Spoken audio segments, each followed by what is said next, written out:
एक समय की बात है। गहरे नीले समंदर के बीच एक जादुई पानी की दुनिया बसी हुई थी। वहाँ जल परियां रहती थी। उनकी दुनिया मोती, चमकीली मछलियों और समुद्री पौधों से भरी थी। इस दुनिया में एक जल परी थी जिसका नाम मीरा था। मीरा बाकी जल परियों से अलग थी। वह हमेशा समुद्र की सतह के ऊपर की दुनिया के बारे में जानने को उत्सुक रहती थी। मीरा ने अपनी दादी से सुना था कि सतह के ऊपर एक अलग ही दुनिया है जहाँ इंसान रहते हैं, परंतु समुद्री राजा ने सख्त आदेश दिया था कि कोई भी जल परी सतह के ऊपर नहीं जाएगी क्योंकि वहाँ खतरा था। मीरा का दिल यह मानने को तैयार नहीं था। एक दिन मीरा ने हिम्मत जुटाई और सतह के ऊपर गई। वहाँ उसने एक सुंदर राजकुमार को देखा जो एक बड़े जहाज पर खड़ा था। अचानक तेज तूफान आ गया और जहाज डगमगाने लगा। राजकुमार समंदर में गिर गया। मीरा ने बिना सोचे समझे उसे बचाने का फैसला किया।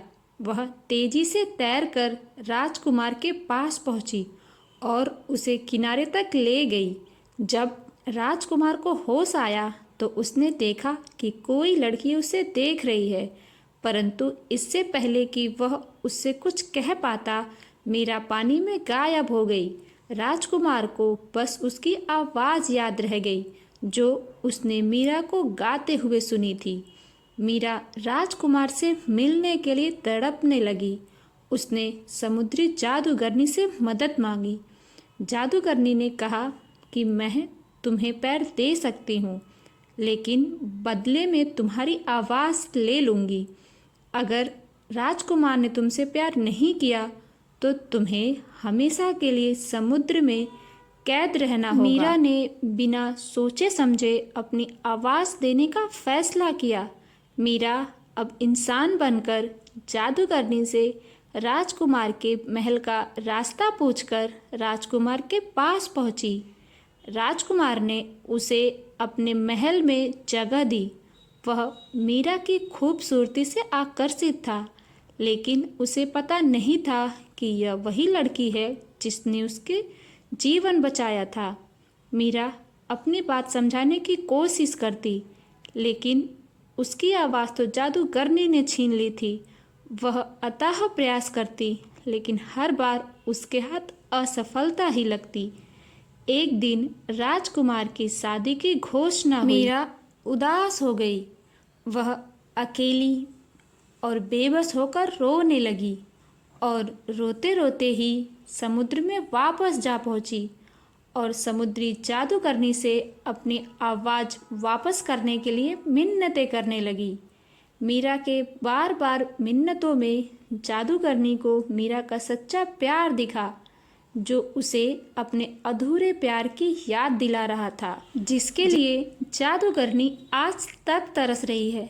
जादूगरनी ने मीरा की आवाज़ वापस कर दी।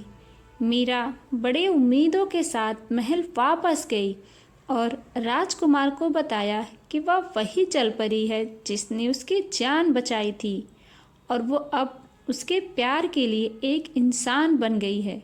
राजकुमार ने अपने लिए मीरा का इतना गहरा प्यार देखकर अपनी शादी तोड़ दी और मीरा का प्यार स्वीकार कर लिया। मीरा और राजकुमार दोनों समुद्री राजा से मिलने पहुँचे। समुद्री राजा ने मीरा और राजकुमार के प्यार को देखकर मीरा को हमेशा के लिए इंसान बनने की अनुमति दे दी।